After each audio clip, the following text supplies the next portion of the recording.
You added 2 more hours to your workday today. You told yourself it would help. Tomorrow, you'll add 2 more. By Friday, you'll have worked 60 hours and finished less than you did in 40. That's not a coincidence. That's a pattern hiding in plain sight, and almost nobody in your office has noticed it yet. Here's the problem. Somewhere along the way, you started measuring your worth in hours. More hours at your desk, more hours answering emails at night. More hours felt like proof you cared. It felt like control. But time spent is not the same as work done, and your calendar has been lying to you about the difference. Think about the last time you stayed late to finish something important. Did the extra time actually move the needle? Or did you spend the first hour reading the same paragraph 3 times, the second hour scrolling for a quick break, and the third hour producing something you had to redo the next morning anyway? Be honest. Most people, when they actually track it, discover the same thing. The extra hours don't add output. They just add hours. So, why does this keep happening? Why do you, and almost everyone around you, keep reaching for more time as the solution to every problem? Part of the answer goes back over a century, to a workplace nobody would recognize today. During World War I, an economist named John Pencavel at Stanford studied munitions factory workers in Britain, people doing repetitive physical labor on long shifts. He found that output rose with hours worked, but only up to a point. Around 50 hours a week, productivity started to flatten. Push past 60, and total output for the week actually dropped below what workers produced in 50. The extra hours weren't neutral. They were negative. And that was physical labor. Work that doesn't even require much creative thinking. What happens when the task is complex? When it requires focus, judgment, and creativity? The curve gets steeper, and it bends sooner. Your brain runs on a battery, not a light switch. It doesn't stay at full brightness until you flip it off at bedtime. Cognitive fatigue builds quietly, decision by decision, email by email, and you don't feel it as tiredness at first. You feel it as friction. Tasks that should take 10 minutes start taking 30. Your patience gets thinner. Your judgment gets worse, and you don't notice, because a tired brain is remarkably bad at grading its own performance. That's the trap. You feel busy. You feel like you're grinding. But busy and effective stopped being the same thing hours ago. Think about every decision you make in a day. What to answer first. How to phrase a difficult message. Whether a project is ready to ship. Each one draws from the same limited pool of mental energy. And that pool doesn't refill just because you decided to push through. By hour 10, you're not making decisions with the same brain you had at hour 2. You're making them with a depleted one, and depleted brains reach for shortcuts. They approve things they shouldn't. They miss details they'd normally catch. They say yes to meetings that should have been a no. None of this feels like a decline in the moment. It only becomes obvious later, when you're cleaning up the mistakes. This isn't only a factory floor problem or an economics footnote from a century ago. A well-known experiment at Microsoft Japan trialed a 4-day work week, cutting total hours by 20% while keeping pay the same. Productivity, measured by sales per employee, went up by close to 40% that month. Meetings got shorter because people had less time to waste in them. Focus sharpened because everyone knew the clock was real. Nobody worked harder in the sense of grinding longer. They worked better because the container got smaller and forced better choices about what actually deserved their attention.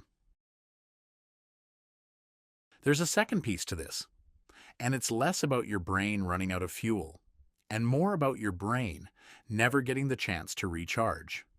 A Finnish researcher named Mariana Virtanen has spent years studying long working hours and cognitive health, following large groups of employees over time. Her research links extended over time with declines in memory, reasoning, and vocabulary tests, along with elevated risk of the kind of chronic stress that erodes decision-making. Notice what's happening here. The very thing you're sacrificing sleep, breaks, evenings for, is the thing you need in order to keep doing that work well.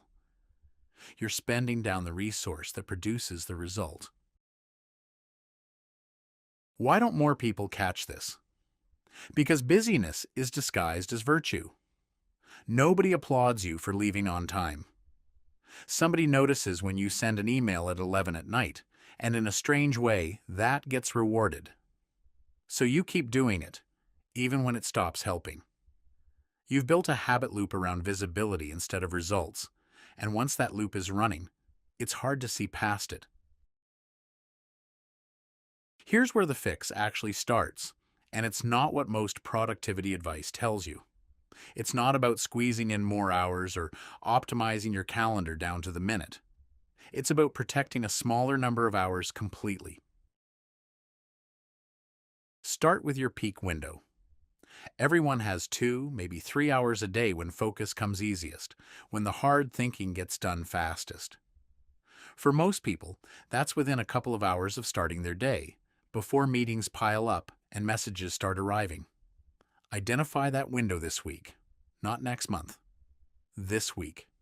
Track when your best work actually happens, then protect it like it's the only meeting you can't move.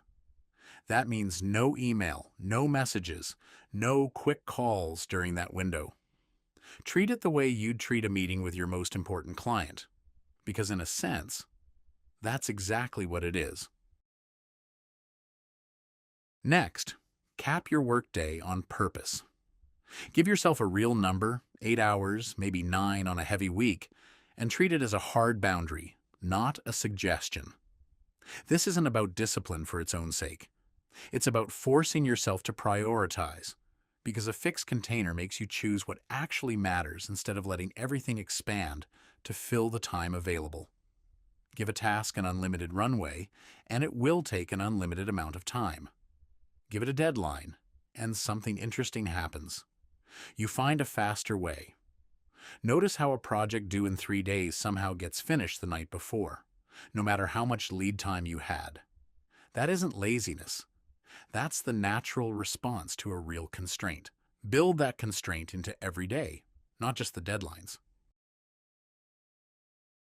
Then, build in real recovery, not scrolling. Actual recovery. A researcher named Sabine Sonnentag studies what she calls psychological detachment, the ability to genuinely stop thinking about work during off hours. Her studies consistently link this kind of detachment with better performance and lower burnout the next day. It sounds almost too simple. Stop thinking about the project when you're not working on it, and you do better work on it tomorrow. But almost nobody does this well, because checking one more message feels harmless in the moment. It isn't. Every unfinished thought about work that follows you into the evening is a small tax on tomorrow's focus. Picture 2 people with the same job. The first works from 8 in the morning until 7 at night, checks messages through dinner, and answers a few more before bed. The second works from 8 until 5, closes the laptop, and does not open it again until morning. 6 months later, who do you think produces better work? Who makes fewer mistakes, catches problems earlier, comes up with better ideas in meetings? It's rarely the person putting in the extra 3 hours a day. That person is running on a battery that never fully charges, and it shows up in the quality of the decisions, even when the quantity of hours looks impressive on paper.